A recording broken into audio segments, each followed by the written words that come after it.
할렐루야. 개포동교회 가을 부흥의 본질로 돌아가자 첫째 날 집회에 잘 오셨습니다. 사모하고 소망하는 심령으로 주 앞에 나오는 모든 영혼들을 외면치 않으시는 우리 하나님께서 오늘 이 밤에 큰 은혜 부어주실 줄 믿습니다. 아멘. 우리 소망하는 심령 가지고 박수 치면서 나 주의 믿음 갖고 함께 찬양하겠습니다.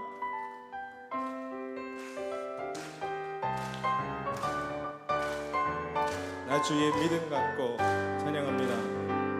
나 주의 믿음 갖고 홀로 걸어도 나 주의 믿음 갖고 노래 부르네. 폭풍 구름 몰아치고 하늘 덮어도 나 주의 믿음 갖고 실망치 않네. 주는 내 친구, 진실한 친구. 세상 끝까지 주를 믿으니 폭풍 구름 몰아치고 하늘 덮어도 나 주의 믿음 갖고 실망치 않네. 내 주는 선한 목자, 내 주는 선한 목자. 나를 인도해. 사망의 골짜기로 다닐지라도 주님께서 나의 길을 인도하시니 나 주를 따라가리. 언제까지나 주는 내 목자, 주는 내 목자. 선하신 목자. 어디 가든지 함께 하시네. 주님께서 나의 길을 인도하시니 나 주를 따라가리. 언제까지나 내가 매일 기쁘게 순례의 일행함은 주의 팔이 나를 안보하며 내가 주의 근복을 받는 참된 비결은 주의 영이 함께함이. 2절 찬양합니다. 전에 죄에 빠져서 평안함이 없을 때 예수 십자가의 공로임이고 그 발 아래 엎드려 참된 평화 얻으면 주의 영이 함께함이라. 성령이 계시네. 할렐루야 함께하시네. 좁은 길을 걸으며 밤낮 기뻐하는 것 주의 영이 함께함이라. 나와 동행하시고 모든 염려하시니 나는 숲의 새와 같이 기쁘다.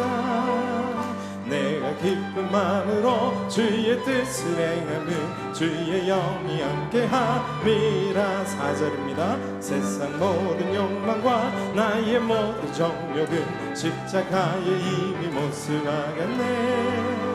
어른 밤이 지나고 무거운 짐 벗으니 주의 영이 함께함이라. 성령이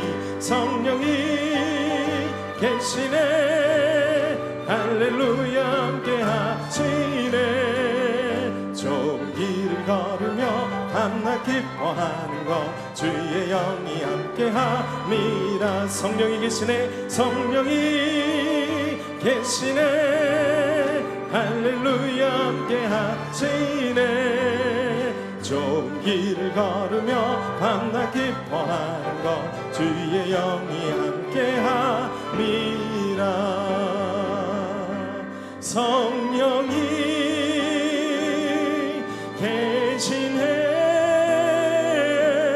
할렐루야 함께하시네. 좁은 길을 걸으며 밤낮 기뻐하는 것 주의 영이 함께함이라. 주 없이 살 수 없네. 죄인 내 구주여, 그 귀한 보배 피로 날 구속하소서. 구주의 사랑으로 흘리신 보혈이 내 소망 나의 위로 내 영광 되니다. 할렐루야. 주 없이 살 수 없네. 나 혼자 못 서리. 힘없고 부족하며 지혜도 없도다. 내 주는 나의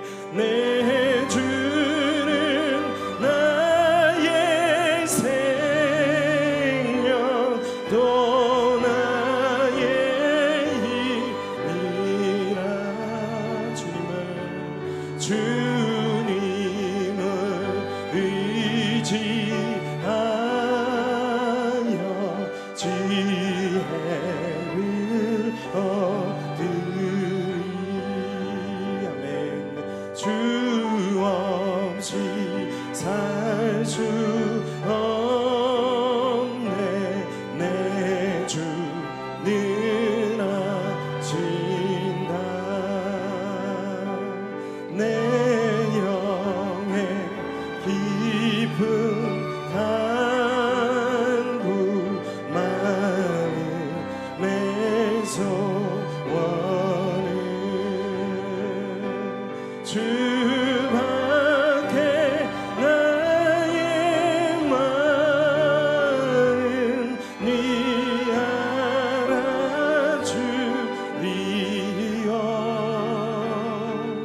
내 마음 위로하사 평온케 하심. 마지막으로 우리 고백합니다. 주 없이 살 수 없네. 주 없이 살 수 없네. 세월이 흐르고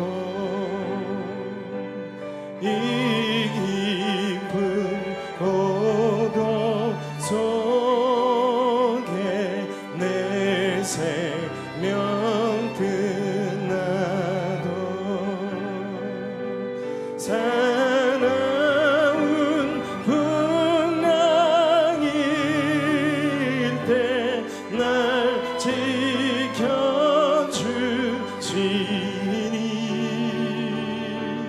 내 곁에 계신 주님 늘이 믿습니다. 내 곁에 계신 주님, 내 곁에 계신 주님 늘이 믿습니다.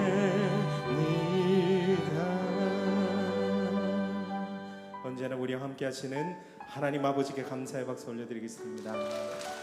할렐루야. 우리에게 새 일을 행하시길 원하시는 하나님 바라보길 소망합니다. 우리 시작된 내 주님의 은혜로 말미암아 우리 삶에 하나님 새 생명이, 새 삶이 시작됐음을 고백합니다. 시작된 내 우리 주님의 능력이 나의 삶을 다스리고 새롭게 하네. 자유하네, 자유하네. 죄와 사망으로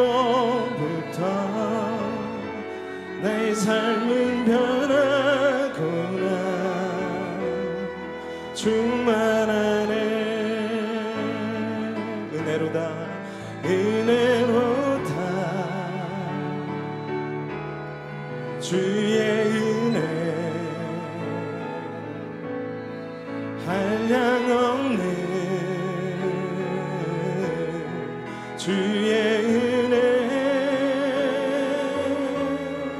은혜로다 그의 은혜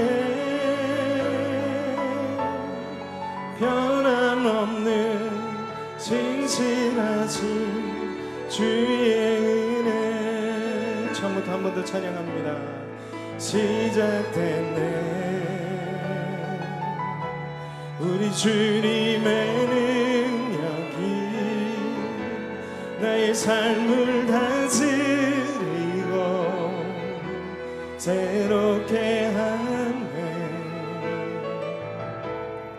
자유하네 자유하네 죄 사망으로부터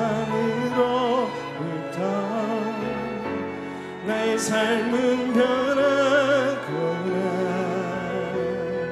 충만하네 은혜로다 은혜로다 은혜로다 은혜로다 주의 은혜 한량없는 주의 은혜 은혜로다 주의 은혜 변함없는 진실하신 주의 은혜 변함없는 진실하신 변함없는 진실하신 주의 은혜 진실하신 주님께 감사와 찬양의 박수 올려드리겠습니다. 우리 이 시간에 예배를 위해서 합심해서 통성으로 기도하며 주님 앞에 나아가겠습니다. 하나님 아버지 우리에게 은혜 베풀어 주셔서 하나님 말씀을 깨달아 알 수 있는 귀를 열어주시고 하나님 우리 마음을 활짝 열어주셔서 주님 더욱 사모할 수 있도록 하나님 허락하여 주시옵소서. 우리에게 믿음을 허락하여 주시고 하나님 충만한 은혜로 우리에게 공급하여 주시옵소서. 그렇게 우리 사모하는 심령으로 우리 합심으로 기도하며 함께 나아가겠습니다. 기도합니다. 할렐루야. 하나님 아버지 주님의 놀라우신 그 사랑과 은혜로 말미암아 하나님 아버지 오늘 이 부흥성에 허락하여 주심을 참으로 감사합니다. 하나님 아버지 놀라운 그 사랑과 하나님 그 섭리 앞에 우리가 하나님 가만히 주님을 정종하고 기도하며 나아갈 수 있도록 우리에게 은혜 크신 은혜로 베풀어 주시기를 간절히 사모하오니 하나님 놀랍게 역사하여 주시옵소서. 함께하여 주시옵소서. 하나님 감사합니다.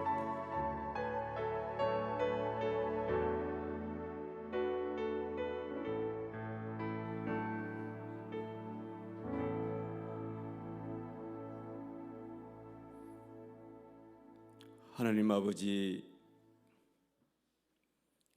전 세계적으로 어렵고 힘든 상황과 여건 가운데서도 지켜보아 주시고 인도하여 주셔서 추수의 계절을 맞게 하시오니 감사와 찬송과 영광을 올려드리옵나이다. 개포동교회 지나온 100년 동안 하나님의 은혜 가운데 하나님께서 세우신 많은 일꾼들을 통하여 교회의 사명과 역할을 잘 감당하게 하시오니 감사를 드리옵나이다. 이제 교회 주변 환경의 변화와 경륜에 따라서 새로운 예배당을 건축하게 하시옵고 많은 성도들에게 영의 양식을 공급하며 아름다운 성도의 계좌와 안식처로의 역할을 자리매김할 수 있도록 하여 주시오니 감사를 드리옵나이다. 이러한 변화에 맞추어 세우신 담임 목사님 영육간에 강건하게 하시옵고 지혜와 능력을 주시오며 모세와 여호수아와 같은 리더십을 주시사 성도들을 복된 길로 선한 길로 잘 인도하게 하여 주시옵소서. 모든 성도들이 담임 목사님과 교육자님들과 함께 기도와 섬김과 헌신으로 맡은 직분 잘 감당함으로 하나님께서 기뻐하시는 교회로 든든히 세워가게 하여 주시옵소서. 하나님 아버지, 오랜만에 귀한 목사님 모시고 본질로 돌아가자는 주제로 3일간의 부흥사경회를 개최케 하시오니 감사를 드리옵나이다. 강사 목사님 능력의 장중에 붙으시옵고 영육간에 강건케 하시오며 성령 충만케 하여 주시옵소서. 선포하시는 말씀을 통해 우리를 향하신 하나님의 뜻을 깨달아 알게 하여 주시옵소서. 그리하여 아직도 예수 그리스도의 복음의 진리를 온전히 받아들이지 못한 성도들에게 구원의 확신과 믿음의 뿌리를 든든히 내리게 하여 주시옵소서. 영혼의 갈증과 세상 근심, 걱정, 염려로 지치고 힘든 성도들에게 성령의 단비를 내려 주시오며 하나님께서 함께 하심으로 속사람이 강건하여져서 헤쳐나갈 수 있는 굳건한 믿음과 용기를 주시옵소서. 우리 평생의 삶이 하나님을 영화롭게 하며 세상에서 선한 영향력을 끼치고 믿음으로 승리하며 복되고 거룩한 삶 살게 하여 주시옵소서. 찬양으로 영광 돌리는 시온 찬양대의 찬양을 기쁘게 음향하여 주시옵소서. 이 예배 자리가 세상에 줄 수 없는 신령한 기쁨과 은혜와 평강이 넘치게 하여 주시옵소서. 감사드리오며 이 모든 말씀을 우리 주 예수 그리스도의 이름으로 기도드리옵나이다. 아멘.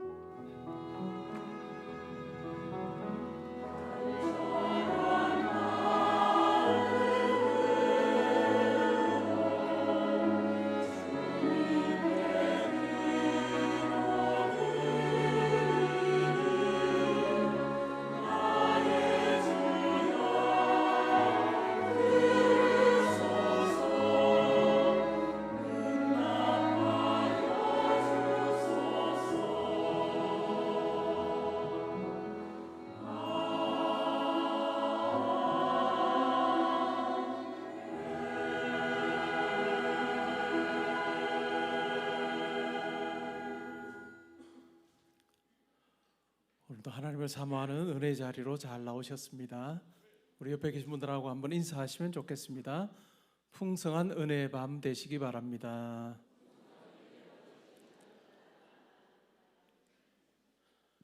우리가 몇 년 만에 부흥회를 합니다. 우리 부흥회를 하면서 생수의 강 부흥사경회라고 그렇게 이름을 붙이곤 했는데 신기하게도 부흥회 때마다 비가 옵니다. 지난번에는 그냥 시작부터 내내 비가 왔는데 이걸 생수의 강을 떼야 되나 온갖 고민이 많이 생겼는데 또 하나님께서 우리에게 비를 주시는 것을 통해서 또 우리 영혼에 또 은혜의 담비 주시리라 우리가 사모함으로 우리가 3일간의 이 집회를 통해서 하나님 만나는 귀한 은혜가 우리 모두에게 있을 수 있기를 주님의 이름으로 축복합니다. 아멘. 우리 먼저 찬양 드리고 또 우리 말씀 듣도록 하겠습니다. 시온 찬양대 찬양 드리겠습니다.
영광의 박수 올려드리겠습니다.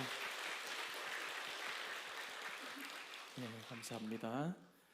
오늘 우리가 함께 상고할 하나님 말씀은 시편 23편 1절부터 6절까지 말씀이 되겠습니다. 구약 성경 818면 전후에 있습니다.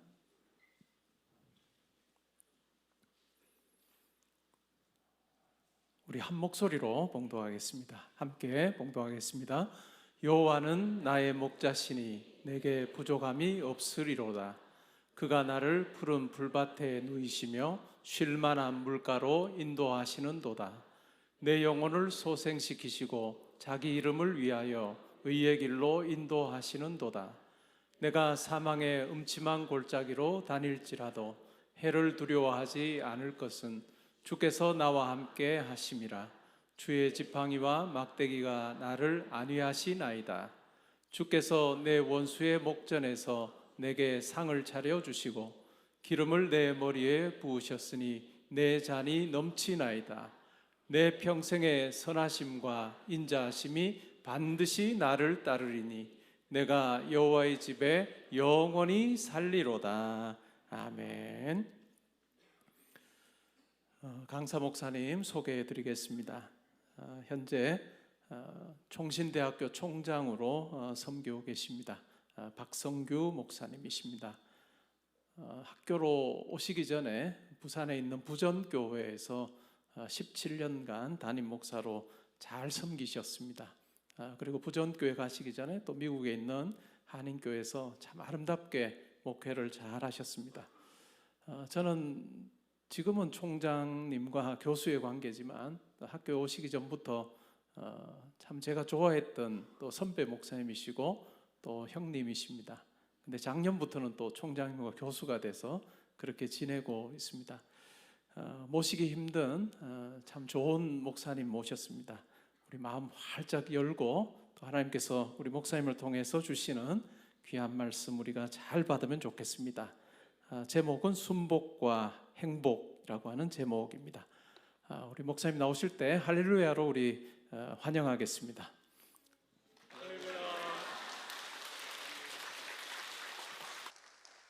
우리 하나님께 큰 박수로 우리 영광을 올려드립시다. 하나님 감사합니다. 여러분 참 반갑습니다. 귀한 교회 보배로운 성도님들과 3일간 말씀을 나누는 특권을 얻게 되어 큰 기쁨과 감사입니다. 또 제가 사랑하고 존경하는 우리 이풍인 목사님, 한 분의 신실한 목회자여 탁월한 신학자이신 목사님 섬기시는 교회 부름받아서 너무 감사합니다. 저도 참 목사님 사랑하고 좋아합니다. 오늘 와이프들을 좀 우리 목사님들 가져다 주시면 좋겠네요. 오늘 말씀의 제목이 순복과 행복입니다. 사람들이 행복을 위해서 추구하는 것은 대략 세 가지입니다. 돈을 많이 가지면 행복하다고 생각하죠. 살면서 돈이 필요한 건 사실이지만 절대적인 행복의 조건이지는 않습니다. 수년 전에 보스턴에서 매우 큰 부자의 따님이 스스로 목숨을 끊었습니다. 그녀가 가진 돈도 굉장히 많았을 텐데 사느냐 죽느냐의 경계선에서 이 여성의 생명을 그 많은 돈이 붙잡아주지 못했죠. 행복의 절대 조건일 수 없습니다. 두 번째로 사람들이 행복을 위해서 추구하는 것은 명예입니다. 낮은 자리에 있을 때는 높은 자리에 올라가면 마냥 행복할 것이라고 생각합니다. 그러나 그게 오래 가지를 않죠. 제가 군목으로 있을 때 군인들이 제일 좋아하는 게 진급이고 대령분들의 꿈은 장군 되는 별을 다는 것이었습니다. 제가 처음 간 부대에서 대령분이 이제 장군 되기를 바라는 대령분이 부대장인데 연말에 식사를 대접하고 노래를 부르는 순서를 가졌는데 우리 군의관님이 대령 앞에서 불러서는 안 될 노래를 불렀습니다. 저 별은 나의 별. 매우 혼났습니다. 제대하고 개원할 의사가 무슨 저 별이 너의 별이냐. 물론 우스갯소리로 연대장께서 그러셨지만요. 한 번은 별 둘을 달고 제대하는 장군이 있었어요. 하나를 더 달고 군단장 나갈 것을 기대했는데 기대가 이루어지지 않았습니다. 너무나 낙심했죠. 그때 장군도 되지 못했던 대령으로 제대한 동기생이 찾아가서 당신은 군인의 꽃이라는 사단장도 지냈는데 왜 그렇게 낙심하냐고. 사단장이 군인의 꽃인 것은 한 사람의 지휘관이 가장 많은 실병력을 지휘합니다. 군단장만 해도 사단장을 지휘하는 거지 사단장 같지 않아요. 보병, 포병 모든 병과 공군의 화력 지원까지 받는 그런 작전을 할 수 있는 지휘관이 사단장이어서 군인의 꽃이라고 그러죠. 당신은 군인의 꽃인 사단장도 했는데 나 보라고, 나 대령으로 예편했잖아. 그랬더니 별 둘로 제대하는 장군이 그랬대요. 모르는 소리 하지 마라. 떨어져도 높은 데서 떨어지면 충격이 심한 법이란다. 예수님 없이 높아지면 내려올 때는 엘리베이터 타고 내려오는 게 아니라 추락하는 고통이 있는 거죠. 명예, 그것도 진정한 행복의 조건은 아닌 것 같습니다. 세 번째로 사람들이 행복을 위해 추구하는 것은 쾌락입니다. 인간이 느낄 수 있는 쾌락 중에 최고의 쾌락은 마약이라 합니다. 절대 실험하면 안 됩니다. 제가 이민 목회할 때 청년 하나가 마약에 빠졌어요. 그래서 담당 청년부 목사가 중독자 선교에 가서 상담을 했어요. 돌아와서 저에게 보고하는데, 목사님, 모든 종류의 중독은 금단현상을 거쳐, 금단현상이란 끊을 때 오는 고통스러운 순간을 거치면 끊어지는데, 마약은 끊은 것 같은데 유혹이 밀려오면 또 무너질 수도 있고, 그러다 보면 점점 깊은 중독에 빠져 마약 중독자의 마지막 모습은 환청이 들리고 환상이 보이고, 그리고 온몸의 배설 기능이 통제되지 않아서 죽는, 인간을 가장 비참하게 망가뜨리는 것이 마약입니다 라고 보고를 하더라고요. 인간이 느낄 수 있는 최고의 쾌락이 인간을 가장 비참하게 파괴시키는 거죠. 쾌락도 진정한 행복일 수 없습니다. 네, 오늘 본문에 진정한 행복을 이 시편의 기록자인 다윗이 1절에서 먼저 말해주고 있습니다. 함께 1절을 읽어보십시다. 시작. 여호와는 나의 목자시니 부족함도 부정이고 없다는 말도 부정이니까 이중 부정은 강한 긍정이죠. 여호와는 나의 목자시니 나는 절대 부족하지 않고 만족하고 행복합니다. 이 고백이 1절입니다. 사실 다윗은 굉장히 많은 돈을 가졌던 사람입니다. 역대상 29장에 보면 죽기 전에 성전 건축원금을 드립니다. 아들 솔로몬 왕 때 지을 성전 건축을 위하여 죽기 전에 드려요. 왕으로서 준비할 수 있는 것을 다 준비한 다음에 개인 돈을 드립니다. 금을 얼마를 드렸냐면 3,000달란트를 드립니다. 1달란트가 34.4kg이기 때문에 3,000달란트는 103톤이 됩니다. 금이. 돈이 아니고 톤. 은을 7,000달란트를 드립니다. 미터법으로 환산하면 240톤. 그러니까 금이요 1톤 트럭으로 103대, 그리고 은이 240대. 어마어마한 거죠. 제가 그걸 한번 계산해 보니까 현재 시가로 7조 원을 드렸던 겁니다. 놀라야 될 때 안 놀라면 제가 놀라게 됩니다. 여러분들이 전부 나도 그 정도는 있어요 하는 표정으로 너무나 태연하게 앉아 계시는 것 같습니다. 그런데 그는 고백하죠. 그 많은 돈을 가졌기 때문에 부족함이 없다가 아니라 여호와는 나의 목자시니 내게 부족함이 없으리로다. 하나님이십니다. 그는 명예도 많이 누렸던 사람이죠.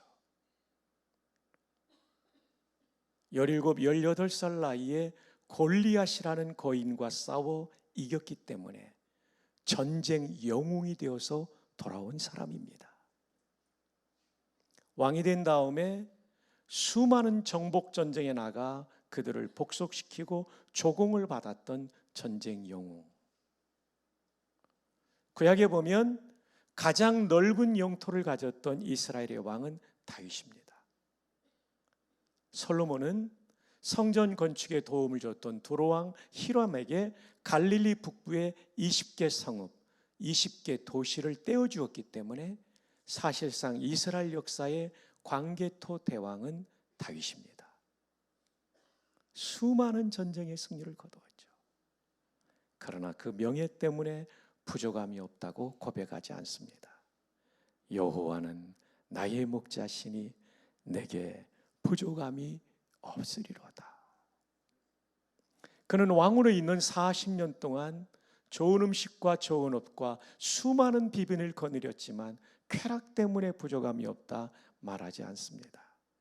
여호와는 나의 목자시니 내게 부족함이 없으리로다. 인생의 행복은 하나님께서 주시는 거죠. 자, 그렇다면 여호와라는 이 하나님의 이름의 뜻은 무엇일까요?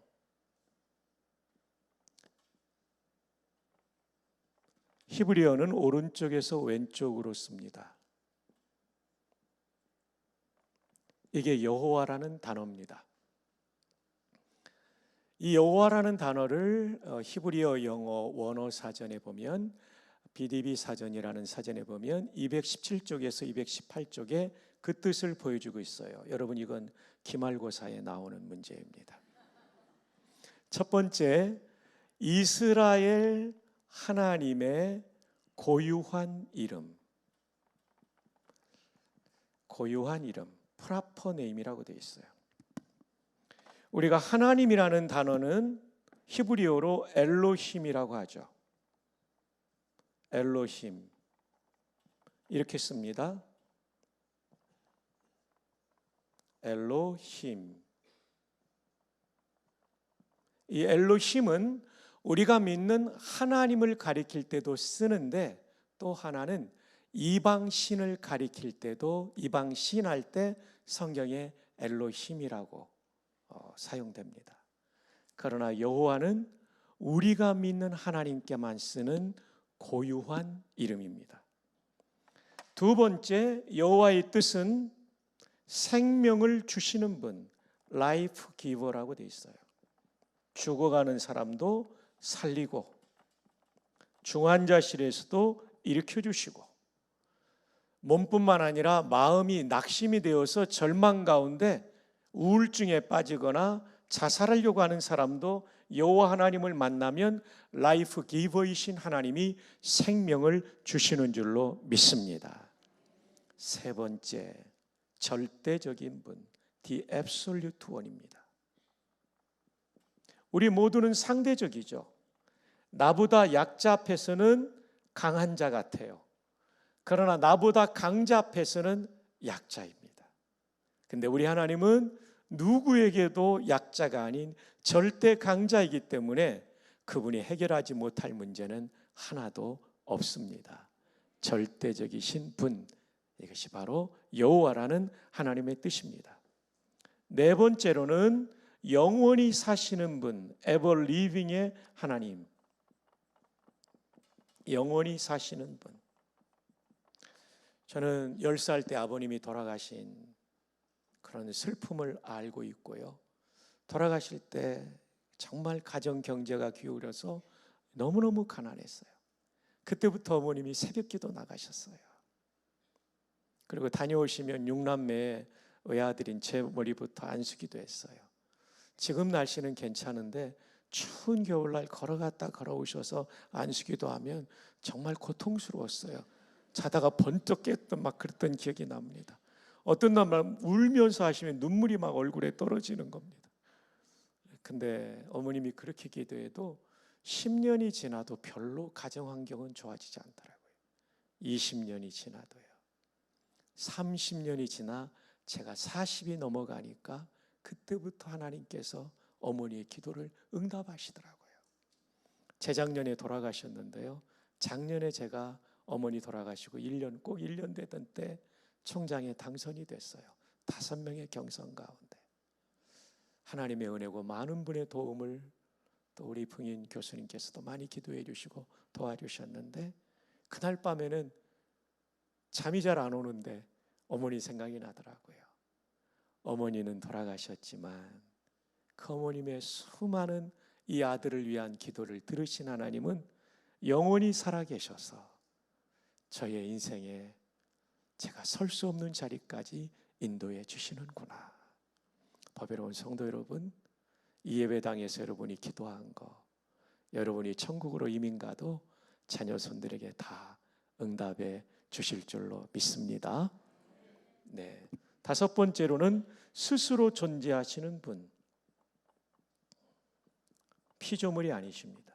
그 외에도 좀 더 풍성하게 나오지만 제가 이렇게만 정리해 드리겠습니다. 자, 여러분, 여기서 시험 문제를 다 내는 건 아니고 2, 3, 4번만 내도록 하겠습니다. 그러나 여러분에게 제가 어떻게 시험 문제를 내겠어요? 기억나도록 우리 한번, 제가 여호와하면 2번을, 또 여호와하면 3번을, 또 여호와하면 4번을 한번 크게 읽어주시는데요. 준비됐나요? 훌륭하신 주일학교 선생님들이십니다. 해봅니다. 여호와,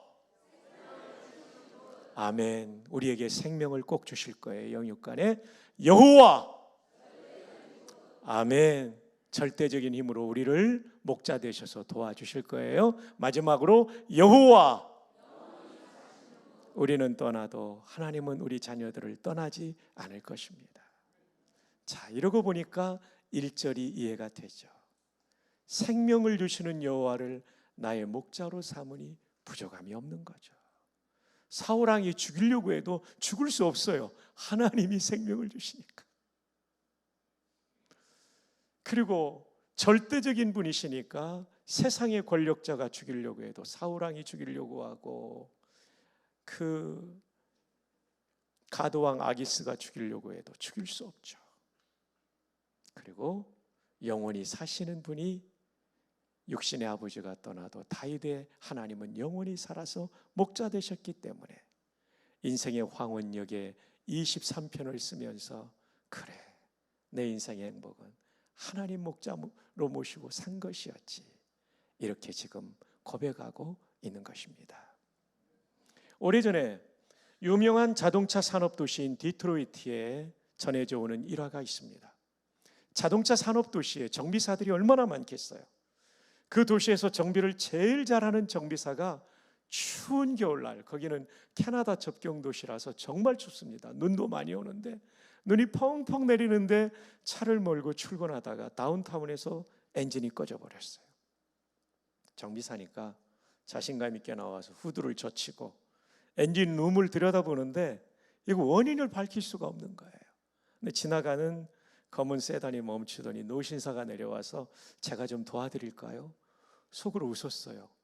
내가 이 도시에서 정비를 제일 잘하는데 내가 못 고치는 것을 이 어른이 어떻게 고칠까?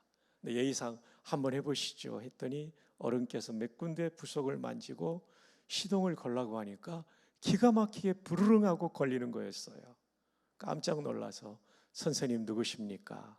그랬더니 그 어른께서 명함을 주고 사라지셨어요. 그 명함에는 헨리 포드라는 이름이 쓰여져 있었어요. 이 자동차를 설계하고 만든 분. 사랑하는 여러분, 우리의 인생의 여정에도 내 인생이 고장난 자동차처럼 망가져 멈춰설 때가 있고, 내 자녀들의 인생이 그럴 때가 있어요.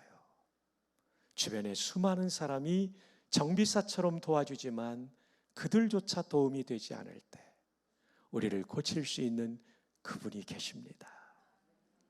시편 139편 13절에 주께서 내 어머니의 모태에서 나를 만드셨나이다. 아담과 하와만 만드신 것이 아니라 우리 모두를 하나님 그 여호와께서 만드셨기 때문에 그분은 우리의 인생을 고칠 수 있습니다. 우리 자녀손의 인생을 고칠 수 있습니다.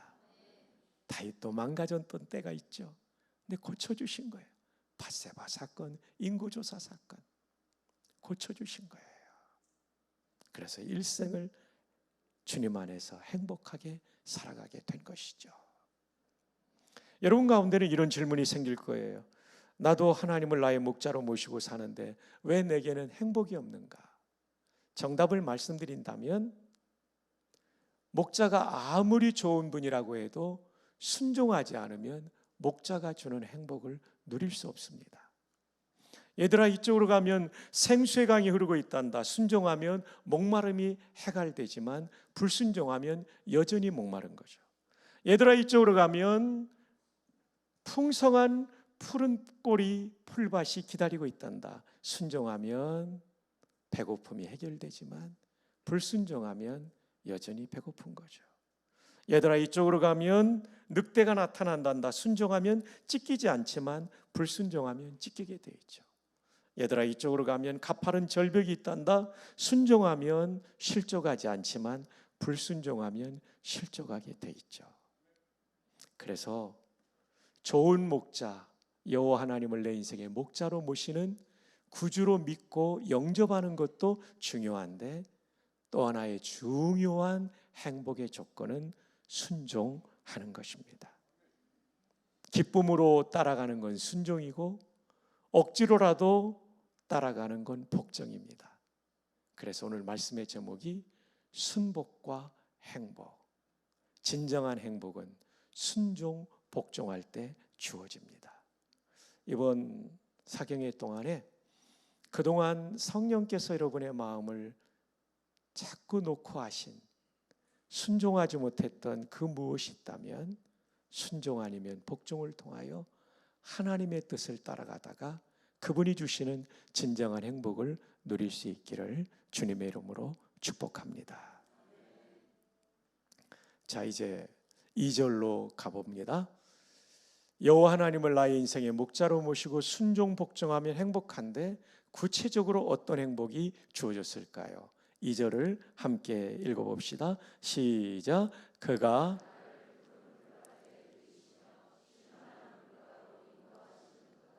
저는 이 말씀을 수년 전에 읽을 때 이해되지 않는 부분이 있었어요. 푸른 풀밭에 누이시며, 풀밭은 양들의 먹이이기 때문에 배불리 먹이시며 라고 기록하면 이해가 좀 쉬울 텐데 누이시며 이해가 잘 되지 않았습니다. 그래서 새벽 기도 때 기도하는데 동물의 왕국을 하나님이 떠오르게 해주시더라고요. 들짐승들은 배고프면 눕지 않죠. 배불리 먹고 난 다음에 단계가 누워서 쉬는 단계구나. 이때 제가 무릎을 탁 치면서 역시 하나님은 위대하십니다. 저는 배불리 먹는 단계까지만을 생각했는데 하나님은 그 다음 단계인 안식의 단계까지 인도하셨군요 라고 찬양을 드렸던 기억이 납니다. 다윗이 왜 행복했냐면 내가 생각하는 그 정도로 하나님이 인도한 게 아니고요, 내 생각을 뛰어넘는 방식과 내용으로 그의 인생을 인도했기 때문입니다. 에베소 3장 20절의 말씀처럼 우리의 온갖 구하는 것이나 생각하는 것에 더 넘치도록 능히 하시는 이분이 바로 하나님이시죠. 1986년도 저는 신학대학원 졸업반이었고요, 광화문에 있는 내수동교회 대학부를 지도하는 전도사였습니다. 근데 그 교회 한 자매가 저를 놓고 기도했어요. 하나님, 박성규 전도사를 남편으로 주시면 구원받은 이후에 최고의 은혜로 여기겠나이다. 저는 기도하는지도 몰랐는데 이분이 어느 날 전화를 한 거예요. 전도사님, 아마데우스라는 영화를 보셨습니까? 아니, 못 봤습니다. 제가 표가 있는데 가시겠어요? 저보다 2살 연상인 누님인데 저도 좋게 생각했던 분이라서 같이 가서 보고 왔어요. 그리고 나서 광화문에서 식사하고 헤어졌는데 이게 일종의 데이트인데 이 누님이 왜 이러시지? 그리고 또 얼마 있다가 전화가 온 것입니다. 극동방송에서 주최한 제1회 창작 복음성가 경연대회가 세종문화회관에서 열렸어요. 로얄석 티켓이 2장 있는데 시간 되냐는 겁니다. 저도 좋게 생각해서 보고 식사하고 헤어졌어요. 그날은 심각한 고민이 시작되었습니다. 이거 프로포즈를 하고 싶은데 여성이니까 못하니까 저한테 찔러가지고 프로포즈를 하라는 사인으로 느껴졌어요. 그때부터 기도했는데 이 정도 여성이면 목사 아내로 괜찮겠다 하는 생각이 들었어요. 다음에 제가 불러냈어요. 식사하고 덕수궁 돌담길을 돌으면서 프로포즈를 했습니다. 제가 캄캄한 날이었고 가로등도 그때 없었던지 그래서 어디 앉혀놓고 프로포즈를 하려고 하는데 없어서 보니까 콘크리트 구조물이 있더라고요. 나중에 가보니까 그게 쓰레기통이었습니다만은 냄새가 안 나서 거기 앉혀놓고 제가 이렇게 프로포즈를 했어요. 지금 오래 지났는데도 기억이 확실해요. 누님, 주께서 원하시면 결혼을 전제로, 전도사가 그냥 데이트할 수는 없고 결혼을 전제로 사귀고 싶습니다. 깜짝 놀라더라고요. 저는 실수한 줄 알았어요. 그래서 제가 실수했나요? 그랬더니 아니라고.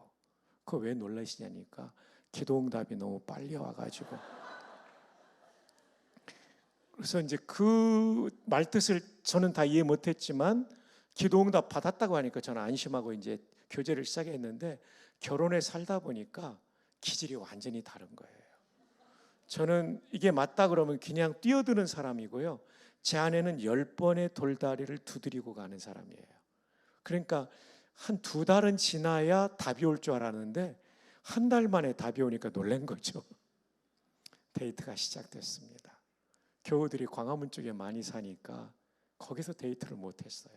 석촌호수 이쪽에 와서 많이 데이트했어요. 왜냐하면 제 아내가 명일동에 살 때였으니까요.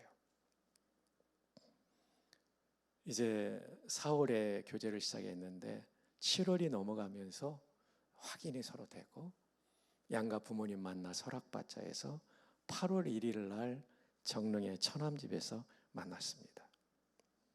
지방에서 올라오신 양가 부모님이 허락을 해주시고 장인어른께서 저한테 자네는 언제 결혼하고 싶나 그래서 저 군선교원 신했기 때문에 국군의 날에 하겠습니다.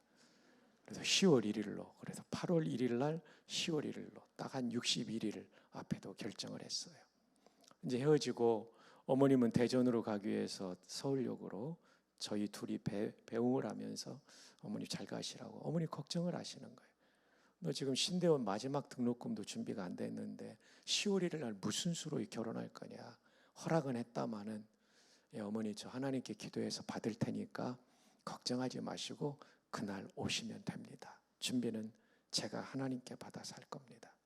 어머니 보내드리고 이제 둘이 앉아서 견적을 뽑는데 뭐 가난하니까요. 장인어른은 고등학교 선생님이니까 그래도 하지만 저는 뭐 가진 게 아무것도 없는 전도사였습니다. 식사 대접도 못하고 세문안교 옆에 있는 가나안 제가에 모찌 6개인가 넣어드리는 거 답례품으로 하고 다 줄였죠.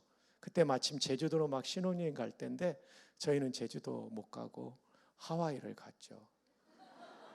북옥 하와이 아시잖아요. 네. 그때 처음 생겨서 아주 좋았어요.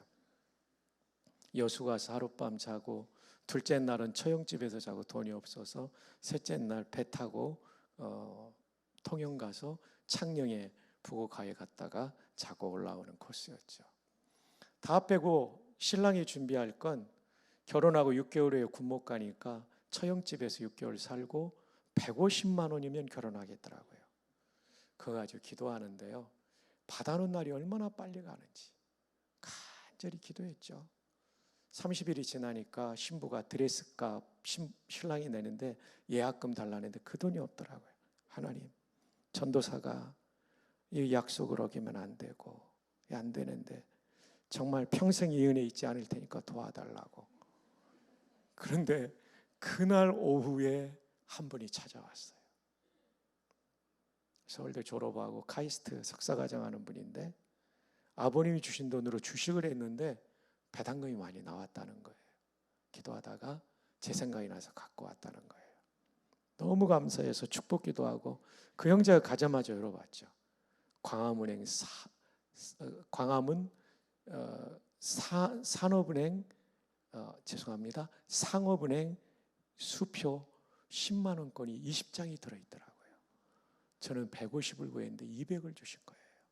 순간 250 구했으면 300 받는 건데 그 마음도 들더라고요. 너무 워낙 없으니까. 근데 속으로 그 말했다가 하나님 바로 회개했죠. 이건 욕심입니다. 50만 원을 더 주셨는데 왜 더 주셨는가 보니까 신대원 그때 2학기 등록금이 50만 원이었어요. 저는 이거는 군대 가서 해결하려고 월급 타면 했는데 그것까지 해결해 주시더라고요. 제 일생에 잊을 수 없는 기도응답. 푸른 풀밭에서 먹는 것만 해결해 주는 게 아니라 그 다음 단계 안식의 단계까지 인도하신 하나님을 그때 경험했죠. 그 외에도 수많은 기도응답이 목회하면서 있었지만요, 우리 성도님들에게도 이런 응답이 있을 것입니다. 잊어버려서 그렇죠. 우리 하나님은 오늘도 우리의 결핍의 문제를 가지고 기도할 때 그것만 들어주는 것이 아니라 내 생각하지 않은 것까지 들어주시는 선한 목자이심을 믿고 기도하는, 그래서 진정한 행복을 누리는 우리가 되기를 바랍니다. 이제 3절을 함께 읽어봅시다. 내 영혼을 소생시키시고 자기 이름을 위하여 의의 길로 인도하시는 도다. 내가 거룩하니 너희도 거룩할지어다. 하나님은 우리에게 물질의 결핍만을 채워주시는 그런 분이 아닙니다. 이방 신처럼 그 신에게 충성하면 다 만족하는 그런 분이 아니에요. 하나님을 닮은 의의 길을 걸어가기를 원하죠. 의의 반대는 불이고 불의는 죄 짓는 것입니다. 하나님의 백성들이 세상처럼 똑같이 죄 짓고 악하게 사는 것을 하나님은 견딜 수 없어요. 자기 이름을 위하여 의의 길로 인도하시는 거죠. 사실 이 3절은 다윗의 뼈아픈 과거 밧세바 사건과 관련되어 있는 말씀이에요. 그렇게 충성된 다윗이니까 넘어갈 수 있지만 하나님은 넘어가지 않죠. 이 문제를 해결하기를 원하셨던 거죠. 사실 우리아는 얼마나 충성스러운 장군입니까? 그 사람은 정통 유대인이 아니라 헷사람입니다. 영어로 말하면 히타이트 족속, 철기 문명을 최초로 발명했던 그 족속의 사람. 그러니까 이 사람은 개종한 사람이고 귀한 사람이에요. 그럼에도 불구하고 얼마나 충성스럽습니까? 다윗이 밧세바를 범한 다음에 아이가 생기니까 이 죄를 은폐하기 위해서 전장에 나가 있는 우리아 장군을 불러들이죠. 그리고 휴가를 보내라, 아내와 함께 지내라. 우리아는 말합니다. 내 주의 군대와 언약궤가 전장에 있는데 내가 어찌 한가로이 내 아내를 품고 잘 수 있으리까? 충성스러운 우리아 장군은 집에 가지 않고 왕궁의 군영에서 그 밤을 보내요. 이 시간 여러분에게 퀴즈를 냅니다. 우리아 장군의 집은 다윗 왕궁으로부터 얼마나 떨어져 있었을까요? 선택 지문은 2가지입니다. 1번 상당히 멀리 떨어져 있었다. 2번 상당히 가까이 있었다. 저는 주로 정답을 2번에 둡니다. 정답은 몇 번일까요? 제가 왜 이런 묵상을 했을까요? 우리아 장군의 집이 멀었다면 목욕하는 밧세바를 내려다보고 유혹을 받을 수 없습니다. 300m, 400m 떨어진 사람이 목욕하는 건 제대로 안 보입니다. 유혹을 받았다는 얘기는 불과 수십 미터 거리밖에 안 됐다는 거죠. 우리아는요, 그렇게 가까운 집에 가지 않습니다. 저 같았으면 잠깐 가서 얼굴이라도 보고 오겠는데 안 그래요. 근데 다윗은 자기의 죄를 은폐하기 위하여, 지금 같으면 은폐가 안 되죠. 유전자 검사가 되니까. 은폐하기 위하여 방책 1안이 무산되죠. 우리아가 집에 가지 않으므로 방책 2안을 씁니다. 하룻밤 더 자게 하면서 우리아 장군을 위한 만찬을 벌이고 이튿날 전장으로 돌려보내면서 그에게는 작정 명령서를 들려줍니다. 발신 다윗 왕, 수신 요압 사령관. 장군이라 할지라도 우리아는 이 명령서를 열어볼 수 없었겠죠. 사령관에게 가는 거니까. 그의 내용은 이것이었습니다. 암몬과의 전투가 벌어지면 최일선에 우리아 장군의 부대를 세우고 우리아가 고립될 때 전병력을 퇴각함으로 암몬의 손에 그를 제거하라. 하나님이 보실 때 이 장면이 얼마나 괘씸했을까요?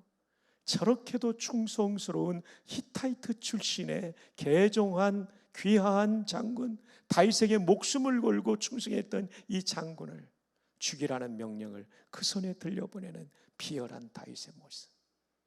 자기의 추악한 성적 폭력을 감추기 위하여.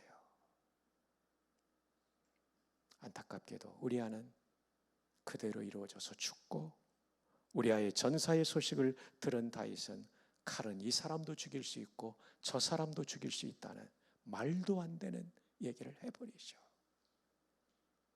이렇게 사무엘하 11장은 비극적으로 끝나죠. 하나님께서 다윗을 괘씸히 여기셨다는 것으로 끝납니다. 그 다음 장에 하나님은 기다려도 돌아오지 않는 다윗에게 나단 선지자를 보내죠. 얼마 동안 안 돌아왔냐면 밧세바와 사이에서 아들이 태어날 때까지 1년 동안 회개하지 않은 것입니다. 나단이 슬기롭게 메시지를 전합니다. 왕이시여, 이 나라에 큰 부자가 수많은 우양을 거느린 부자가 있고 그 마을에 아주 가난한 사람이 암양 새끼 하나밖에 기르지 않는 가난한 사람이 있는데, 큰 부잣집에 손님이 왔다고 해서 하나밖에 없는 암양 가진 그 사람의 암양을 빼앗아 잔치를 벌여서 먹어버렸나이다. 이 일을 어떻게 하면 좋습니까? 다윗은 대노하죠. 그런 인간은 처벌받아 마땅하다. 이때 나단은 성령의 감동으로 다윗을 쏘아보며 말합니다. 당신이 바로 그 사람입니다. 성령께서 다윗의 마음에 이 말씀을 비수처럼 꽂아주실 때 다윗은 사울처럼 거부하지 않습니다. 그 자리에서 ቁ꾸라져 하나님, 내가 죄인입니다. 내가 충성스러운 우리아의 아내를 범한 나쁜 놈입니다. 나를 용서해 주십시오. 사실 사울 안 같았으면 나단의 목을 쳤겠지만 다윗의 위대함은 자신의 죄가 깨달아질 때 그 자리에서 회개한 것이죠. 그래서 여러분, 오늘 이 3절에 내 영혼을 소생시키시고 자기 이름을 위하여 의의 길로 인도하시는도다. 이 소생이라는 말이 중요한 단어이죠. 되살릴 소자, 죄를 짓고 그것을 은폐함으로 말미암아 죽어가던 내 영혼을 소생, 되살릴 소자입니다. 히브리 말로는 슈브라는 중요한 동사입니다. 슈브, 한번 따라해 볼까요? 슈브. 예, 발음이 너무 좋아요. 신대원 올 사람이 몇 분 앉아 계신 것 같아요. 슈브. 예, 이 동사가 정말 중요한 동사인데요. 사전에 996에서 999쪽에 나오는데요. 첫 번째 뜻은 뭐냐면 돌아가다라는 뜻입니다. 우리가 여호와께로 돌아가자 할 때 호세아 6장에 돌아가자가 슈브예요. 두 번째 뜻은 회개하다입니다. 돌아간다는 것이 성전까지 간다는 정도가 아니라 하나님 앞에 죄를 회개하고 하나님 반대편에 섰던 사람이 하나님 편으로 옮겨간다는 거죠. 세 번째로는 소생시키다의 뜻이 있습니다. 이게 영어 성경에 소생시키다가 리스토어로 나오죠. 네 번째 뜻은 뭐냐면 놀랍게도 부흥시키다라는 뜻이 있어요. revive. 여기서 명사형 부흥 revival이 나오는 거죠. 여러분, 이 단어의 놀라운 뜻은 진정한 소생과 부흥은 회개할 때 주어지는 것입니다. 내 영혼을 소생시키고는 그 속에 뭐가 담겨 있냐면 다윗이 밧세바 사건을 철저하게 회개했던 것이 담겨 있는 거죠.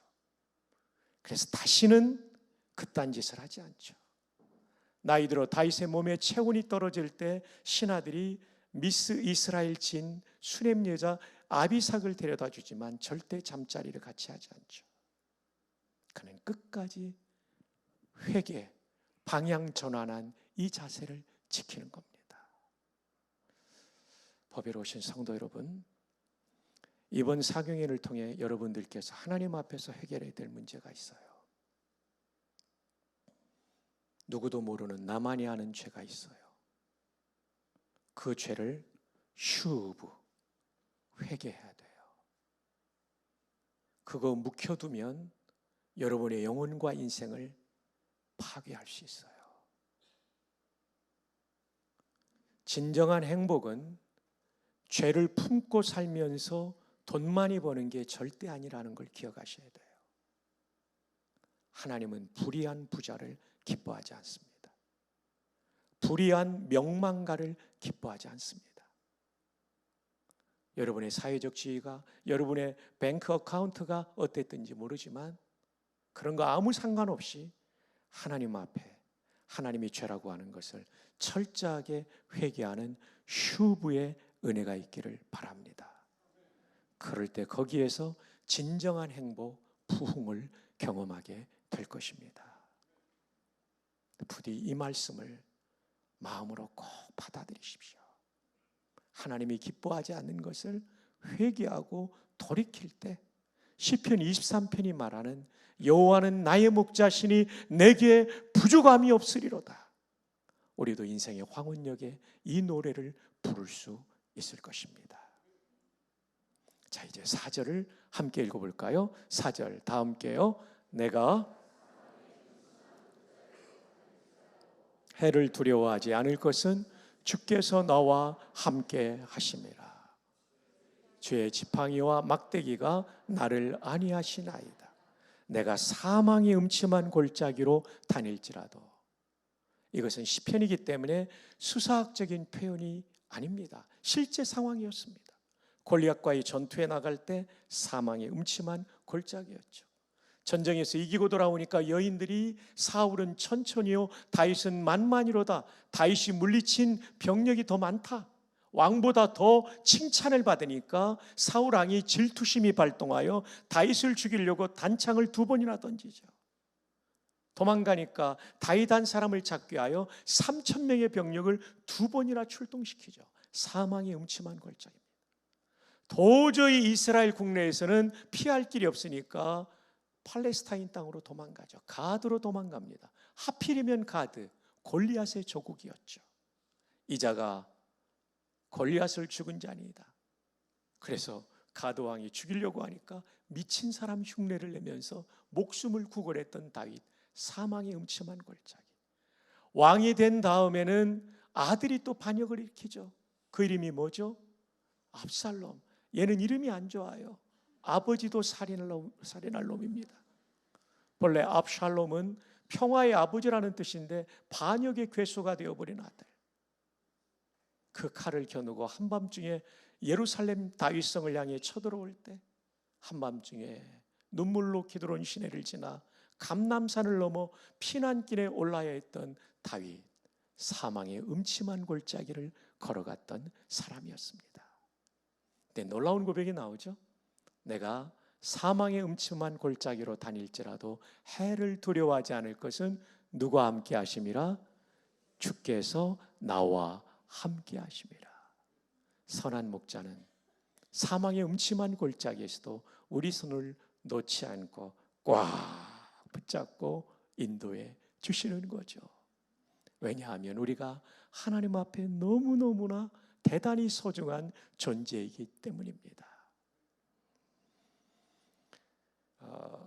헤럴드 모로이치라는 화학 교수님이 계셨는데 인간처럼 말하고 인간처럼 건축하고 인간처럼 예술하고 인간처럼 문학하는 이런 존재를 만들려면 모든 화학물질을 사서 만들려면 얼마가 될까? 계산해 보니까 6천조 달러 700경이 든다는 계산이 나왔어요. 정말 우리 인간은 대단하지 않습니까? 저는 김연아 선수가 수년 전에 밴쿠버 올림픽에서 와, 어떻게 그 음악에 맞춰 표정 연기를 하고 다리를 쫙 들고 쫙 하고 와, 진짜 얼마나 힘들었겠어요. 저는 이 신발 신고도 안 되는데 와, 점프도 하고 회전도 하고 대단하지 않습니까? 와, 손흥민 선수가 70m 드리블 해가지고 골이 나는 거, 와, 정말 대단해요. 로봇한테 어떻게 이걸 시키겠어요? 놀라운 일이죠. 이 자그마한 손바닥 안에 들어가는 스마트폰 안에 컴퓨터, 사전, 온갖 기능이 들어가지 않습니까? 정말 인간은 대단한 존재입니다. 우리 이 시간 저를 한번 따라합시다. 이래봬도 나는 6천조 달러짜리입니다. 옆에 있는 분에게 하이파이브 합시다. 그대도 6천조 달러짜리입니다. 700경이 넘는 거예요. 대단한 거죠. 대단한 거죠. 여러분 집이 700경짜리 있으십니까? 집이 좀 불편해도 너무 그것 때문에 불행해하지 마세요. 여러분이 집보다 비쌉니다. 여러분의 자동차가 700경짜리 있습니까? 그런 건 존재하지 않죠. 자동차가 오래되었어도 여러분이 더 비싼 존재입니다. 근데 하나님은 700경보다 우리가 더 비싸다고 말합니다. 제가 창세기를 읽다가 1장에 창조의 순서를 보니까 맨 마지막 6일차 그것도 짐승 만들고 인간을 만들었더라고요. 그래서 하나님께 또 궁금해서 질문했죠. 만물의 영장이면 1번으로 만들어야지 왜 꼴찌로 만드십니까? 그랬더니 하나님께서 야, 너 첫날 만들어서 굉장히 힘들었을 거다. 육지가 드러나지 않았고 먹을 것도 없었다. 금식하면서 3일차까지 2박 3일 수영하며 떠다녔어야 됩니다. 그러고 보니까 마지막 날 만드신 게 디딜 수 있는 땅과 먹을 수 있는 음식을 만들고 우리를 만드신 거죠. 굉장한 교훈이죠. 여러분의 자녀의 미래가 잘 열리지 않는다고 해서 너무 답답해하지 마십시오. 하나님께 기도하면 때가 되면 열어주실 줄 믿습니다. 근데 하나님께서 제일 마지막에 만든 존재는 여성들입니다. 여성들은 하나님의 최고의 걸작품이죠. 그래서 남성들이 못하는 아이를 낳는 일을 하죠. 그래서 우리가 사람을 맨이라고 하지만 여성은 워먼이라고 하잖아요. 어떤 분은 이 W가 아기집에서 나온 단어랍니다. 사람은 사람인데 아기집을 가져서 하나님의 창조의 동역자. 여성들은 정말 귀하죠. 하나님이 여성들을 얼마나 사랑하셨냐면요, 여성들을 정말 재료를 다른 걸 쓰셨어요. 남자는 흙을 버무려 만들었고 여자는 뼈로 만들었어요. 그릇으로 말하면 남자는 질그릇이고 여자는 본 차이나인 거예요. 남자들이 중년 때 왜 많이 죽냐면 질그릇 같으니까 그래요. 질그릇이 얼마나 투박하고 강해 보입니까? 근데 이 정도에서 떨어뜨리면 퍽 하고 깨져요. 근데 본차이는 떨어뜨리면 쨍그랑하지 깨지지는 않아요. 여성들은 그래서 남성보다 8살을 더 살죠. 지혜로운 남성은 그래서 연상의 여인과, 죄송합니다, 지나가는 말일 뿐입니다. 자, 우리 시간 여성들을 축복합시다. 그대는 본 차이나이십니다. 시작. 그대는 본 차이나이십니다. 훌륭하신 여성들이십니다. 연세가 높으신 여성들은 앤틱이시죠. 앤틱. 정말 흰머리 소녀들, 염색하신 분들을 포함해서 정말 앤틱이 얼마나 비쌉니까? 2조 백자죠. 고려 청자 얼마나 비쌉니까? 우리 시간 이 앤틱 분들, 이분들이 저희 같은 목사들 다 성경학교 수련회 때 밥해주고 격려해서 우리가 목사도 되고 그랬습니다. 이 시간 70세 넘으신 우리 앤틱 분들에게 박수로 한번 격려를 해드립시다. 그대는 엔틱입니다. 너무 고맙습니다. 흰머리 소녀들, 네, 감사합니다. 하나님이 우리를 이렇게 우수하게 만들었어요. 하나님의 형상까지 부어주셔서 하나님과 교통, 깊은 교제를 나누는 존재로 만들어주셨죠. 근데 인간이 반역을 저지르죠. 선악과는 과일 하나 훔친 게 아니라 하나님의 주권에 대한 도전이었던 거죠. 저 같아서 완전히 멸해버릴 텐데 하나님께서 죄 없는 짐승을 잡아 가죽옷으로 그들의 죄를 가리우시고 장차 오실 그리스도의 십자가를 예표하심으로 구원의 길을 열어주신 거죠. 이 시간 한 분 형제를 제가 초청하고 싶습니다. 저 중간쯤에 반팔 입고 있는, 검은 반팔 입고 있는 4명의 자매 옆에 있는 형제 앞으로 나와주시면 고맙겠습니다. 예, 앞으로 나와주세요. 예, 좀 나오기 힘들지만 우리 형제가 찬양하는데 얼마나 정말 전심으로 예배하시는지 제가 감동받았어요. 자, 제가 구약의 죄인인데 하나님의 심판받아 바로 죽을 수도 있는데 하나님께서 속죄하시는 방법은 속죄 제사를 드리게 해요. 그러면 죄인인 박성규가 제사장한테 갈 때 이렇게 잘생긴 양 한 마리를 끌고 가게 돼 있어요. 자, 이제 양처럼 이렇게 한번 해주세요. 네, 1번이 뭐냐면 두 손을 포개서, 히브리에서 공부하신 교수님 말은 한 손이 아니래요. 두 손을 포개서 회개 기도해요. 하나님, 저의 이 죄는 하나님의 심판을 받아 마땅하지만 하나님이 언약하시기를 이 대속의 제물, 속죄 제물의 처벌을 통하여 저를 용서하기로 약속하셨습니다. 믿고 회개하오니 용서해 주세요 라고 죄인인 박성규가 기도하면 박성규의 죄가 이 양한테 가요. 2번은 양을 잡아요. 목을 치고 조각조각 피스를 내요. 이제 넘어져야 되는 겁니다. 네, 완전히 머리까지 대세요. 네, 고마워요. 저 대신 죽임을 당한 거죠. 3번은 이 재물을 번제단에 올려놓고 맹렬한 불, 지옥불 같은 불로 태워버려요. 다 타서 없어졌어요. 다 타서 없어지면 뭐가 없어진 거죠? 박성규의 죄가 해결된 거예요. 제사장은 선언합니다. 당신의 죄는 대속제물의 죽음을 통해 다 용서받았습니다. 근데 문제가 있어요. 죄인은 사람인데 제물은 동물이에요. 값이 이퀄, 같지가 않아요. 완전 거래가 아니죠. 이건 상징이고 예표죠. 그래서 우리의 죄를 속죄하려면 사람이 죽어야 되는데 조건은 죄 없는 사람이어야 되는데 모든 사람이 죄를 범했기 때문에 대신 죽을 놈도 없고 연도 없는 거예요. 그래서 하나님이 자기 아들을 인간, 완전한 인간의 몸으로 보내주셨죠. 움직이면 안 돼요. 죽은 거니까. 그래서 AD 325년에 니케아 신조에 따르면 예수 그리스도는 100% 완전한 하나님, 100% divinity를 가지신 true God, 100% 인성을, humanity를 가지신 참 인간, true man이기 때문에 죄가 없으면서 완전한 인간이기 때문에 우리의 죄를 속죄할 수 있었죠. 그래서 세례 요한이 요한복음 1장 29절에 예수님을 보면서 보라, 세상 죄를 지고 가는 누구의 어린 양이요? 하나님의. 사람이 준비한 양은 동물이고 하나님이 준비한 양은 죄 없는 완전한 인간이죠. 어린 양은 유대인들은 알죠. 속죄 제물이라는 사실을. 그렇습니다. 예수님은 십자가에서 속죄 제물이 되어주신 거죠. 그리고 다 이루었다는 선언은 죄값을 다 치렀다는 얘기예요.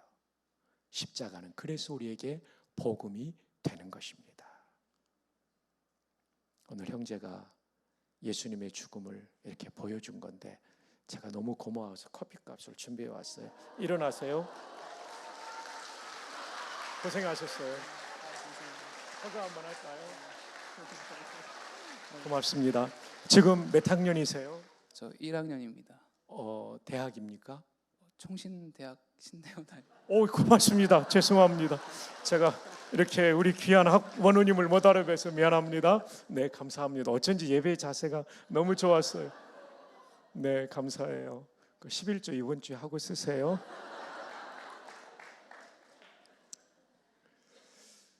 자, 여기에서 저와 여러분의 값이 결정됩니다. 우리 죄값을 누가 치렀냐면 예수님이 생명을 다해. 예수님의 생명이 6천조 달러겠어요? 아니죠. 그건 비교할 수 없죠. 무한대로 비싸죠.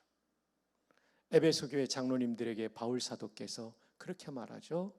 하나님이 자기 피로 산 교회. 교회는 빌딩이 아니라 구원받은 성도니까 우리 성도, 이 교회를 하나님이 자기 피. 이때 하나님은 성자 하나님이죠.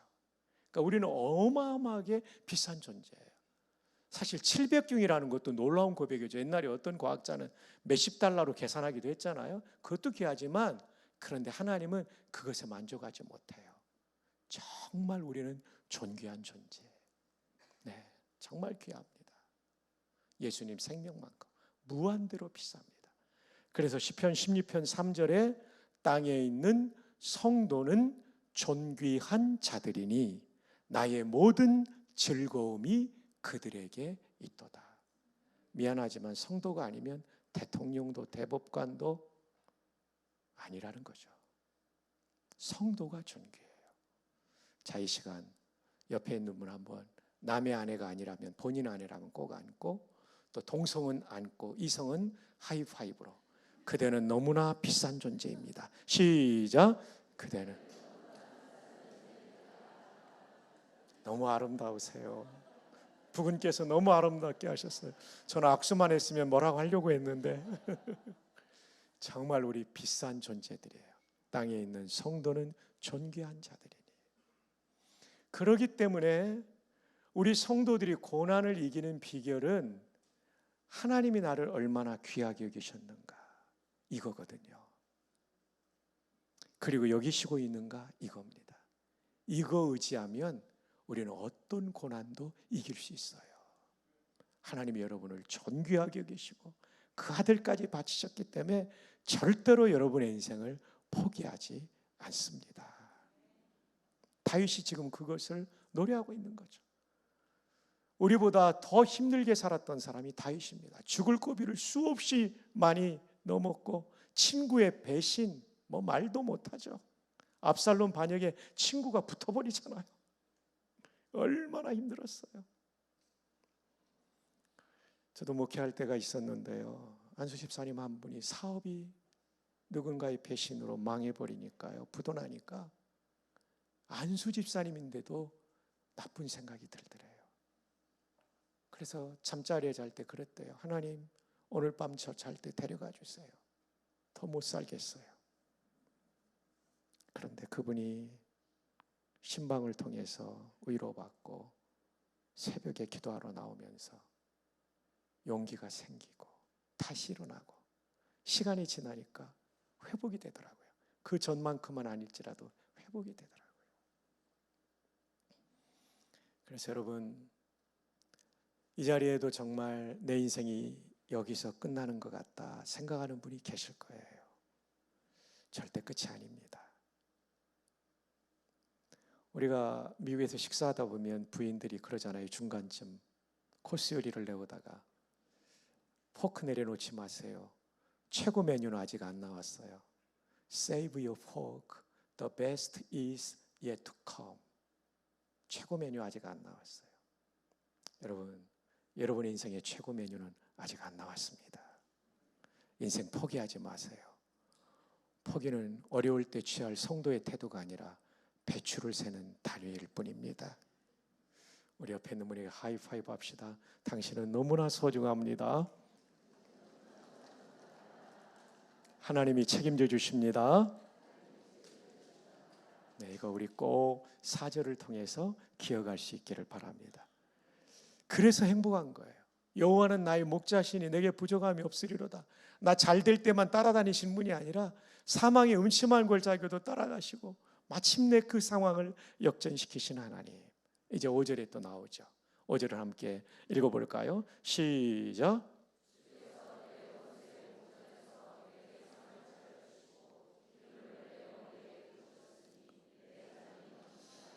원수의 목전에서 상을 차려주시고, 이게 역전입니다. 원수의 목전에서 밥 한 술 뜰 수 없는 상황에 이 상이 쉬운 영어 성경인 New English Bible에 보면 banquet이라고 되어 있어요. 잔치상을 차려주시고. 놀라운 일이죠. 여러분, 우리의 인생은 여호와께서 베풀어 주시는 역전승의 날이 있음을 믿으시기 바랍니다. 그분은 어떤 분이라고요? 생명을 주시는 분. 그분은 어떤 분이라고요? 절대적인 분. 그분은 어떤 분이라고요? 영원히 사시는.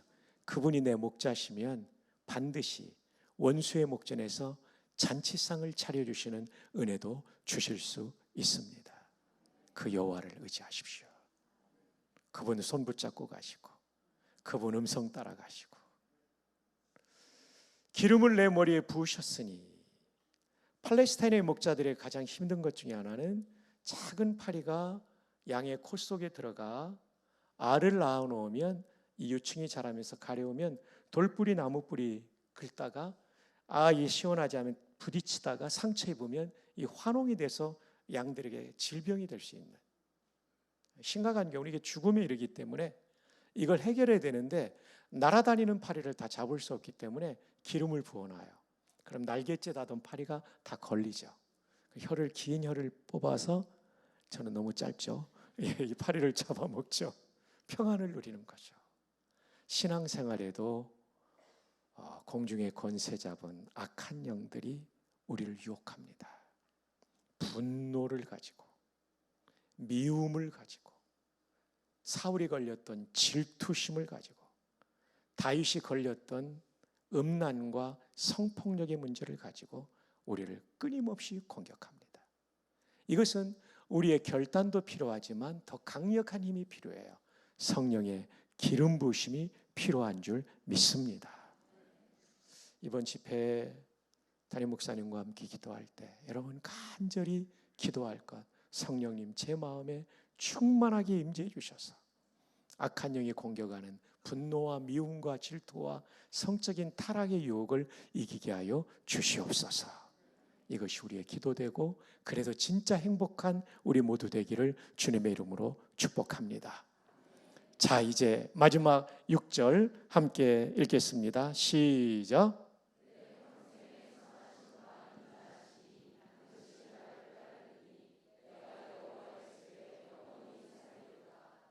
내 평생의 선하심과 인자하심이 반드시 나를 따르리니 내가 여호와의 집에 영원히 살리로다. 영원히 살 수 있는 여호와의 집은 이 땅의 예배당이 아닙니다. 저 하늘의 성전이죠. 그러니까 다윗은요, 이제 저 천국에 대한 확신을 가지고 있는 거죠. 주일날 드릴 말씀과 연결되어 있습니다. 여러분, 천국을 잃어버린 성도는 세속화될 수밖에 없어요. 저 영원한 나라에 대한 믿음이 없으면 이 땅이 전부인 것처럼 교리적으로만 천국을 생각하고 실제적으로 내 가슴에 천국에 대한 소망이 없으면 우리는 이 땅이 전부라고 생각하고 이 땅에서 모든 것을 누리려고 하기 때문에 그게 곧 세속화인 것이죠. 요즘은 교회에서 천국을 얘기하지 않으니까 김밥집에서 가져갔잖아요. 그렇죠? 김밥 천국이라고요. 네. 다시 찾아와야 되죠. 참 이 다윗이 역대상 29장에 7조 원 헌금하고 놀라운 기도를 많이 드려요. 몇 부분만 제가 기억하는 부분을 소개해드리면 14절입니다. 나와 내 백성이 무엇이기에 이처럼 즐거운 마음으로 드릴 힘이 있었나이까. 모든 것이 주께로 말미암아 싸우니 우리가 주의 손에서 받은 것으로 주께 드렸을 뿐이니이다. 7조 원도 내게 아니라는 거예요. 주의 손에서 받은 것으로 드렸을 뿐이니이다. 그러면서 하는 놀라운 고백을 들어보십시오. 15절로 기억됩니다. 우리는 우리 조상들과 같이 주님 앞에서 이방 나그네와 거류민 들이라.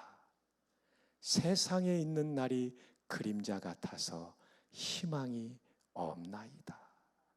놀라운 고백이죠. 여러분, 우리 인생은 나그네 인생입니다.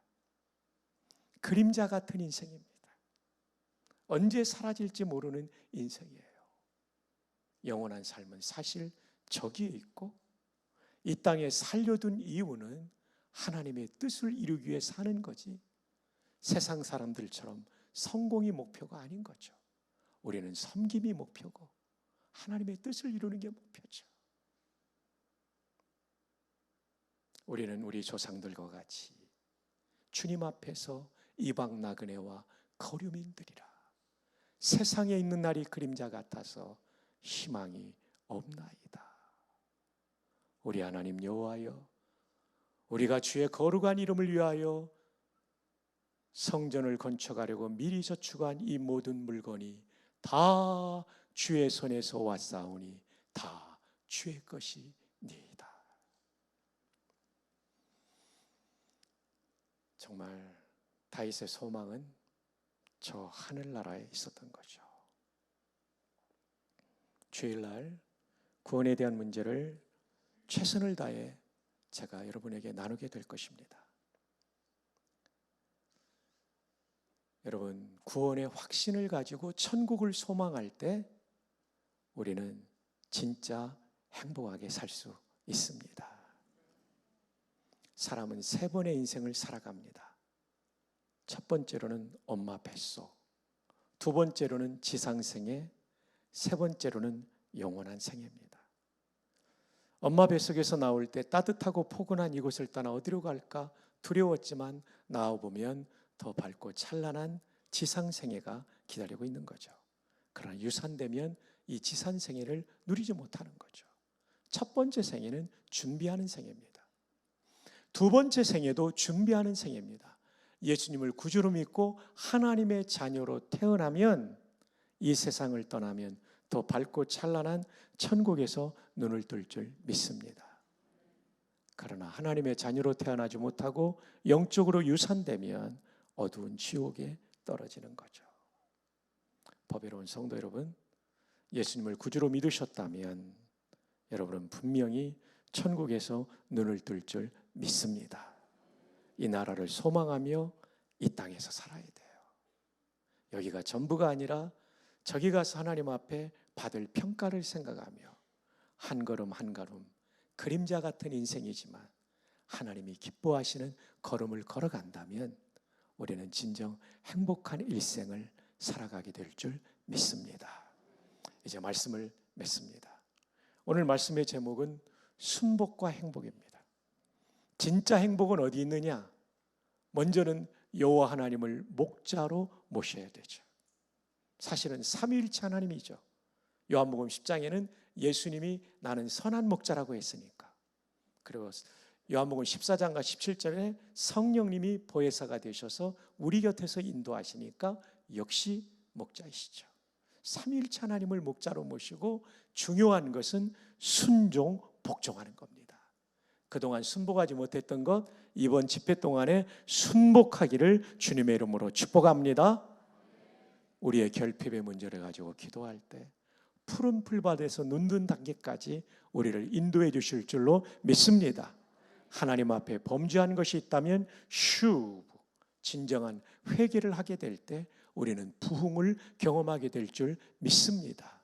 사망의 음침한 골짜기로 다닐지라도 여호와 하나님의 손을 꽉 붙잡고 그분이 나를 이렇게 존귀한 성도로 여기니까, 그 아들의 피로 구원했으니까 너무나 비싼 존재로 여기시고 책임져 주시는데, 그분이 생명을 주시는 분, 절대적인 분, 영원히 사시는 분이니까 사망의 음침한 골짜기를 반드시 이길 수 있다는 믿음으로 나아가면 그 골짜기에서도 우리는 찬송할 수 있는 줄로 믿습니다.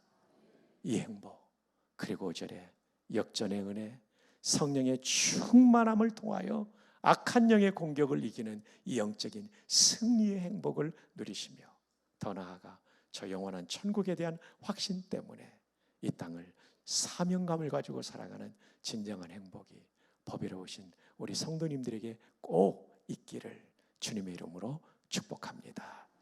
기도합시다. 아버지, 너무나도 보배로운 성도님들이 이 밤에 많이 나와서 젊은이들과 어린이들까지 이 말씀을 듣게 해주시니 감사합니다. 우리가 다윗의 나이가 되었을 때 우리도 이 노래를 부를 수 있는 순복의 성도들 삼아 주옵소서. 축복하옵고 예수님의 이름으로 기도합니다. 아멘.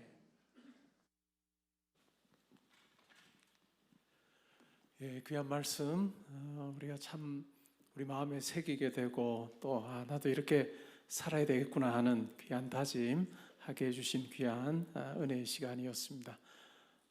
박수 한번 할까요?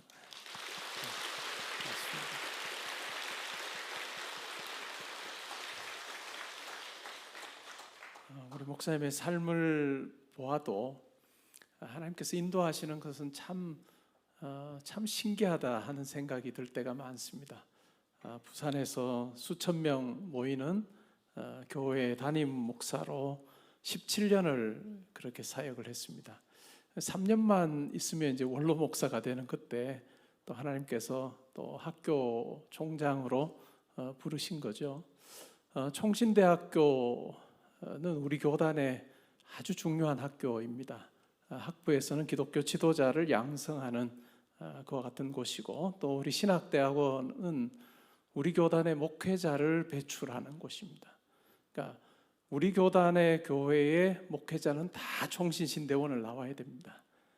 그렇기 때문에 참 중요한 자리인데, 또 목회적인 또 소양을 가지시고 또 열정 있는 그런 총장님을 보내주셔서 우리 학교가 아주 새로워지고 또 많은 신학생들도 정말 하나님 앞에 더 엎드리는 그런 놀라운 그 같은 변화가 있습니다.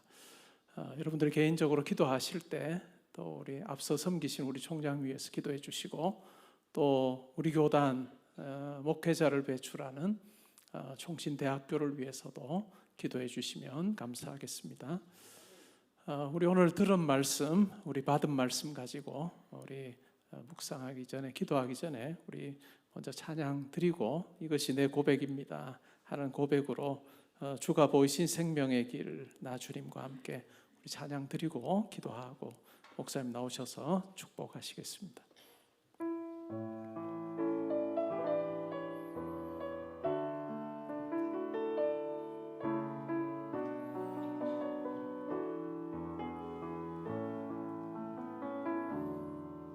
주가 보이신 생명의 길 나 주님과 함께 사랑 마음을 들이며 주님 앞에 나가리.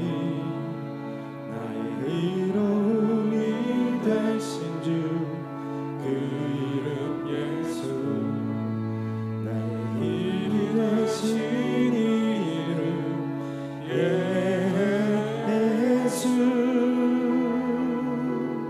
나의 길 오직 그가 하시나니, 나를 단련하신 후에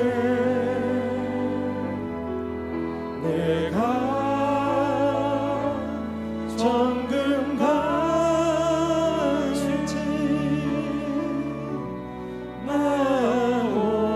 나오리라. 한번 더 찬양합니다. 주가 보이신 생명의 길 나 주님과 함께 상한 마음을 들이며 주님 앞에 나가리. 나의 의로움이 되신 주 그 이름 예수, 나의 힘이 되신 이름 예수. 나의 길 오직 그가 하시나니, 나를 단련하신 후에 내가 정금 가질지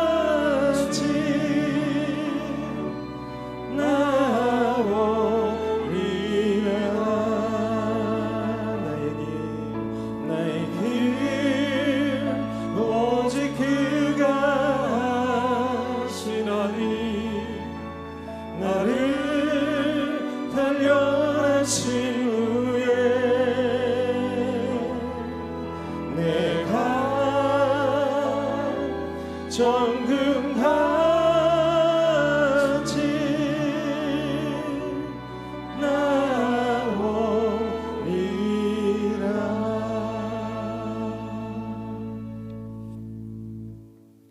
우리가 들었던 말씀에 보면 여호와는 나의 목자시니 내가 부족함이 없습니다 라고 그렇게 고백합니다. 이 여호와는 영원하신 분이라고 오늘 우리가 말씀을 들었습니다. 이 영원하신 하나님은 우리가 이 땅에 태어날 때부터 또 우리가 지금까지 살아오기까지 또 우리가 하나님 앞에 마지막 호흡하는 그 순간까지를 한 번에 보시는 분이 영원하신 하나님입니다. 우리의 일생 전부를 한눈에 보시는 분이 하나님이십니다. 시간에 매여 사는 우리와 다른 존재라는 의미죠. 그러한 분이시기 때문에 우리를 가장 선한 길로 인도하실 수 있다. 그리고 그 하나님 앞에 내가 어떤 존재인가 하면 예수 그리스도를 나를 위해 내어주시고 나를 얻으신 하나님 앞에서의 내 가치는 예수 그리스도의 가치와 동일하다라고 말씀은 이야기합니다. 그만큼 우리를 존귀하게 여기시는 그 하나님께서 우리의 태어남부터 지금까지 그리고 우리가 마지막 호흡하는 그 순간까지를 보고 계시고 우리를 가장 선한 길로 인도하시기에 여호와는 나의 목자시니 내게 부족함이 없습니다. 우리가 고백할 수 있습니다. 오늘 우리의 삶을 한번 살펴보십시오. 여러분의 삶이 과연 이와 같은 은혜를 누리고 있는지 상황을 놓고 보면 어려운 일들도 있을 것입니다. 염려할 것도 있을 것입니다. 그러나 우리가 염려하고 걱정하지 말고 이러한 하나님 아버지 앞에 기도할 때 하나님께서 여러분 한 분 한 분에게 가장 선한 길로 인도해 주실 줄 믿습니다. 의심이나 두려움과 염려 가지고 이 시간 아뢰지 말고 우리가 구하거나 바라는 것에 더 넘치도록 하시는 하나님 아버지 의지하면서 우리 각자의 삶을 놓고 이 시간 기도하는 시간 가지겠습니다. 우리 함께 기도하겠습니다. 하나님 아버지 감사합니다. 우리 삶에 함께 하셔서 예수를 그리스도로 고백하게 하시고 하나님을 아버지로 만나서 모시며 살게 해주신 이 은혜를 얻게 해주시니 아버지 감사합니다. 하나님 우리가 무엇이기에 아버지께서 이들을 사랑하셔서 독생자 예수를 우리를 대신하여 또한 우리를 위하여 십자가에 내어주시고 우리를 얻으시고 우리를 아들이라 딸이라 불러주시는 그 영광스러운 모습으로 우리를 대해주시는 아버지를 생각할 때 감사를 드립니다. 하나님 우리가 그 은혜를 입고 있음을 잊지 않기를 원합니다. 하나님 우리가 어떤 형편과 처지에서 살든지 간에 하나님께서 우리에게 베푸신 이 놀라운 은혜와 사랑을 우리가 기억하게 하시고 우리의 출생부터 지금까지 또한 우리의 마지막 호흡하는 그 순간까지를 뻔히 보고 계시는 하나님께서 우리의 삶을 주장하셔서 인도하셔서 가장 선한 길로 인도해 주실 줄 믿습니다. 하나님 아버지 제가 믿습니다라고 하는 믿음으로 하나님 우리의 삶을 이 시간 아버지 앞에 아뢰옵니다. 하나님 우리 성도님 한 분 한 분의 그 기도 제목 가운데 함께 해주셔서 살아계신 하나님을 체험하는 삶이 되게 하시고 하나님께서 내 삶을 붙들어 주시고 인도하여 주시고 동행하셔서 가장 선한 길로 인도하시는 분이심을 의의 길로 인도하시고 원수의 목전에서 상을 차려주시는 그리고 마침내 영원한 하나님 나라를 바라보게 하시고 그곳까지 붙들어 주시고 인도하시는 아버지심을 주를 하여 확신하게 하여 주옵소서. 하나님 오늘 한 분 한 분의 심령 속에 성령 하나님께서 말씀하여 주셔서 아버지 하나님께서 아들아 딸아 두려워하지 마라 내가 너와 함께한다라고 하시는 분명한 성령의 음성을 듣고 귀한 은혜가 이 시간 있게 하여 주옵소서. 주님 오늘 이 밤 말씀하시는 하나님을 염려 걱정을 생각하지 마시고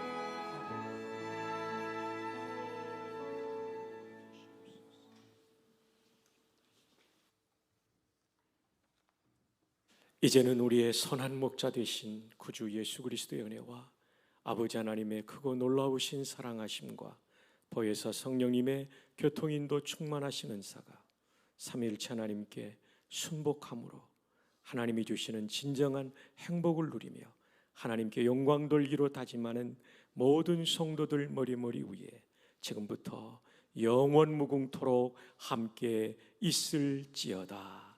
아멘.